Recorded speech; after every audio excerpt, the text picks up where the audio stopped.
membelah bulan, tak ada mukjizat unta boleh berbicara, tak ada mukjizat pokok boleh membelah bumi datang kepada Nabi. Kalaulah Nabi tak ada mukjizat, yang ada adalah kewujudan sahabat-sahabat Nabi SAW sahaja.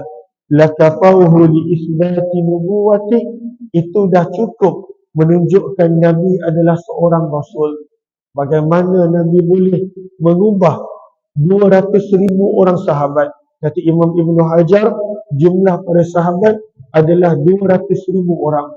Nabi boleh ubah 200,000 sahabat yang bukan sekadar mensyirikkan Allah. Ada sebahagian mereka, akhlak mereka, sikap mereka adalah sebelum Islam luar biasa dahsyat. Namun Nabi boleh mengubah semua mereka menjadi radhiyallahu anhum, orang yang Allah redha dan mereka pun redha dengan Allah Subhanahu wa taala.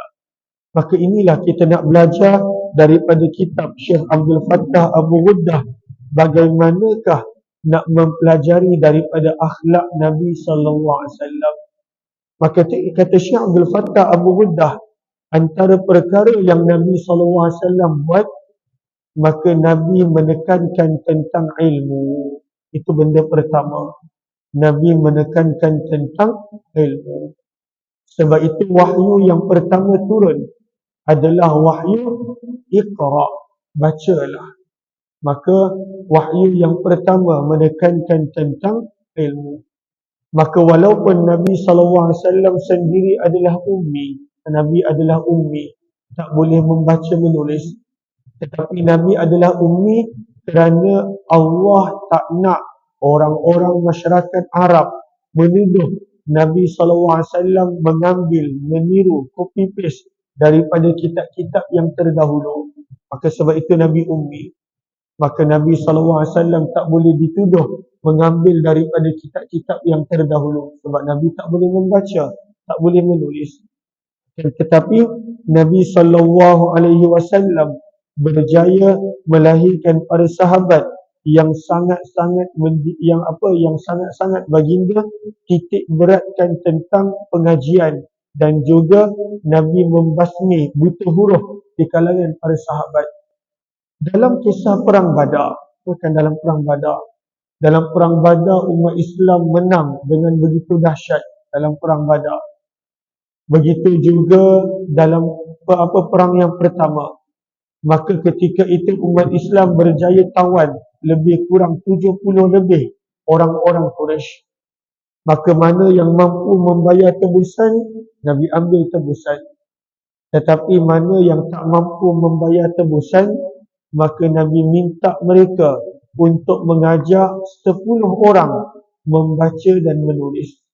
Nak menunjukkan kepada kita bagaimana Nabi SAW menitik beratkan pengajian.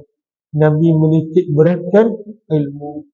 Maka sebab itu kata Syekh Abdul Fattah Abu Ghuddah rahimahullahu ta'ala, maka dalam untuk mendidik generasi para sahabat, maka Nabi menekankan pendidikan ilmu. Dan dalam pendidikan ilmu yang paling utama, Nabi menggalakkan umat baginda agar tidak jemu dalam menuntut ilmu, dan bagaimana usaha Nabi berterusan supaya melahirkan para sahabat yang sangat-sangat berilmu. Maka ada sepotong hadis yang dibawakan oleh Imam At-Tabrani dan Abu Nu'aim dalam kitab Al-Hilyah. Maka daripada seorang sahabat Nabi SAW yang bernama Abdul Rahman bin Amzah radhiyallahu ta'ala anhu. Kata Abdul Rahman bin Amzah radhiyallahu ta'ala anhu, khataba Rasulullah sallallahu alaihi wasallam dzata yaum. Pada satu hari Nabi naik ke atas mimbar dan Nabi menyampaikan khutbah. Ini Nabi tekankan, ajar ilmu, didik orang tentang ilmu, berhenti daripada berhenti mempelajari ilmu. Maka kata Abdul Rahman bin Amzah, satu hari Nabi SAW naik ke atas mimbar dan Nabi berkhutbah. Fa'asna ala tawaifin minal muslimin khaira. Maka Nabi mulakan khutbah Nabi dengan Nabi memuji beberapa orang sahabat dengan kebaikan. Ini pun kalau kita belajar adalah salah satu cara Nabi mendidik. Salah satu cara Nabi mendidik, Nabi banyak memuji para sahabat yang melakukan kebaikan.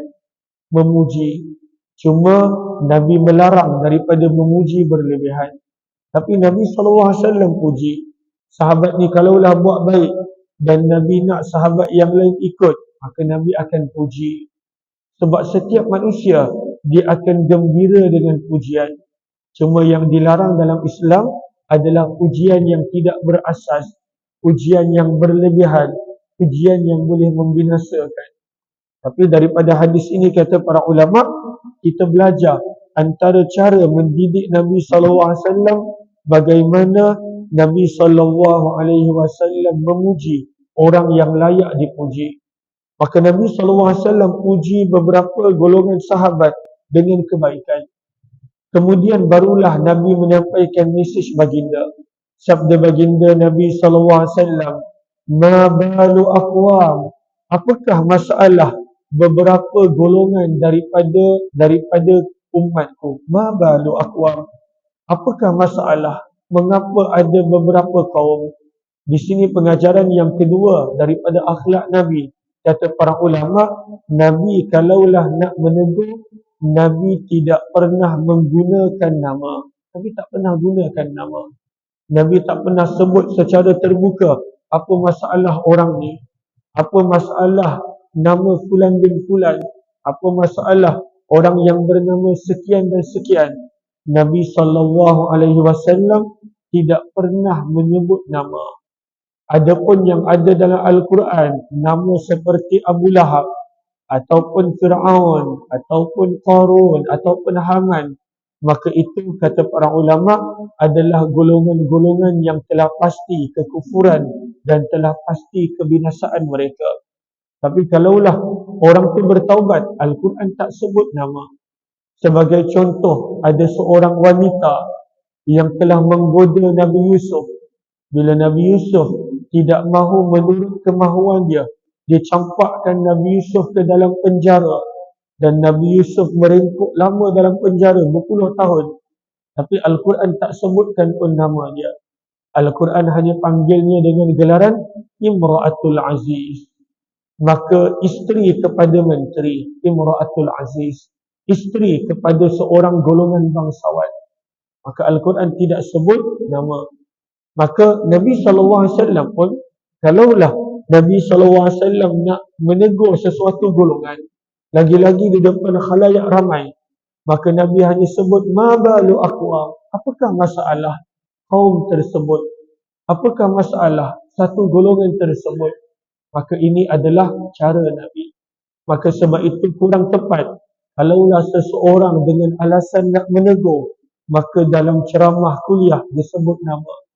Maka kurang tepat kalaulah seseorang itu dengan alasan menegur, maka diletakkan dekat media sosial dia nama orang tersebut ataupun sesuatu yang menunjukkan kepada orang tersebut. Maka Nabi SAW bukanlah begitu cara Nabi SAW. Maka sabda Nabi, "Ma balu aqwam." Apakah masalah golongan tersebut? La yufaqihuna jiranahum. Mengapa mereka tidak mahu mengajar ilmu kepada jiran-jiran mereka? Nabi tegur apabila ada sahabat yang tidak mengajar ilmu kepada jiran, bukan keluarga, jiran, Nabi SAW tegur. Daripada sini kata para ulama betapa Nabi mengambil berat tentang ilmu. Nabi tegur, kenapa ada beberapa orang yang mana tak mengajar ilmu kepada jiran mereka? Jiran, maka ajarlah ilmu, bimbing mereka. Sebab itu Umar bin Khattab, dia ada seorang jiran.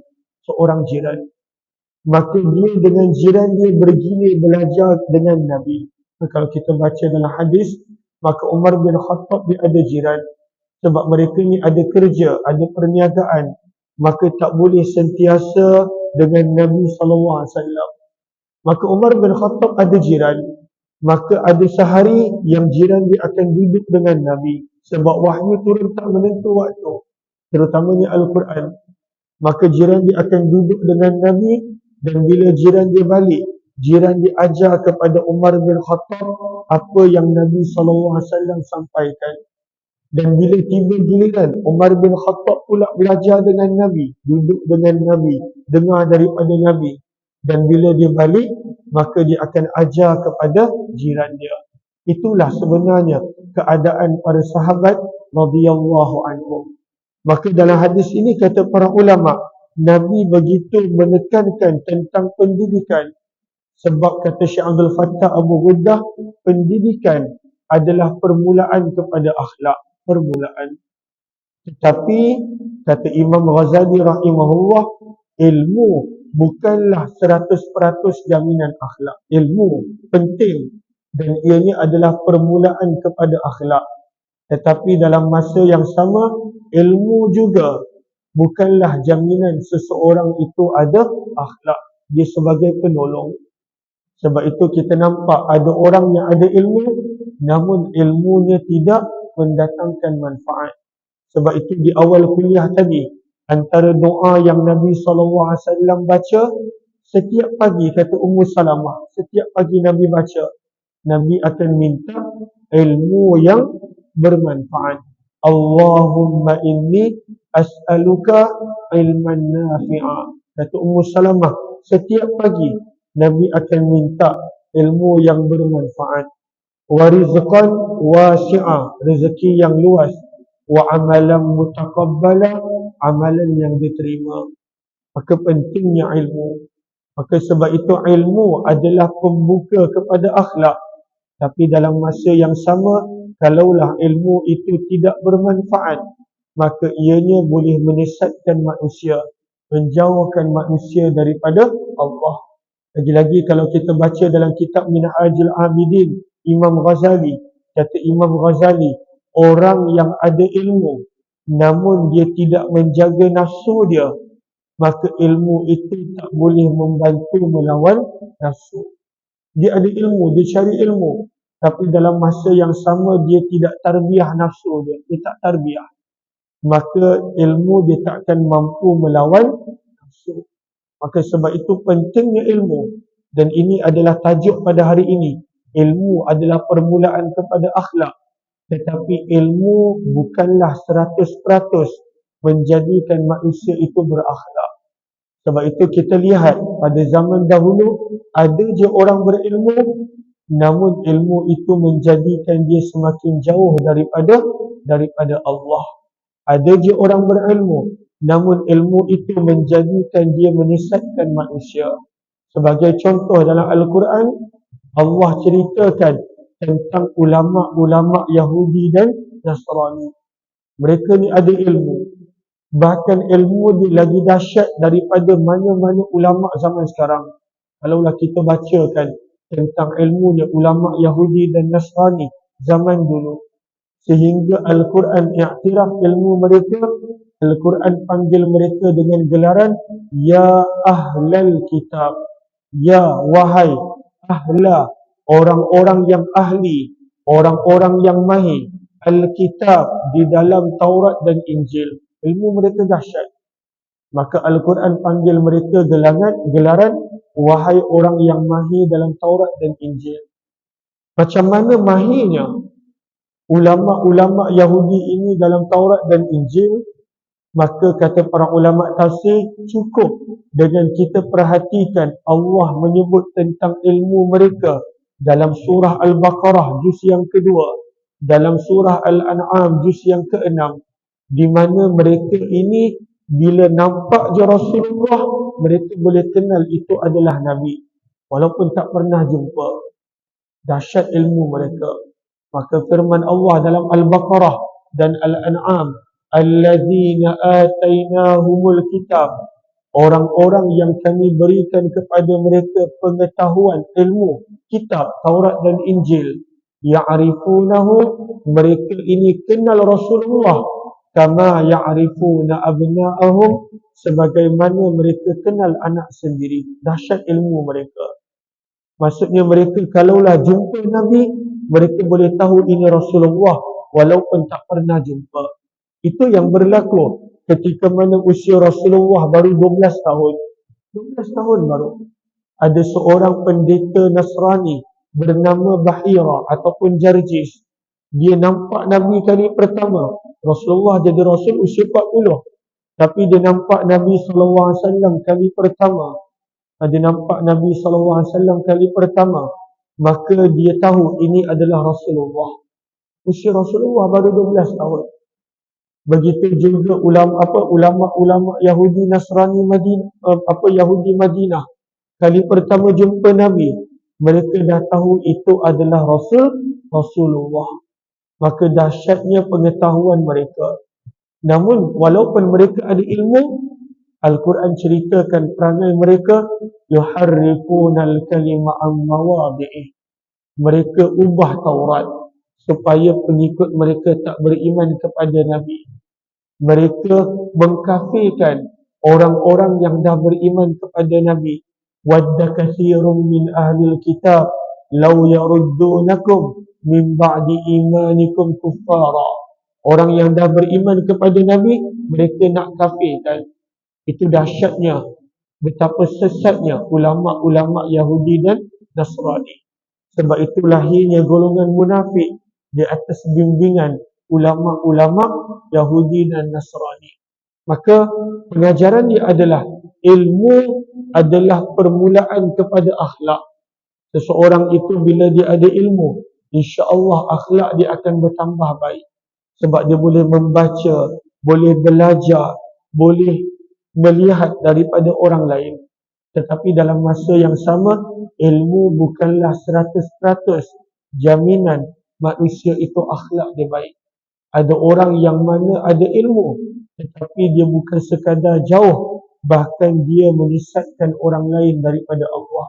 Dan itulah yang kita belajar daripada ulama-ulama Yahudi dan Nasrani pada zaman mereka.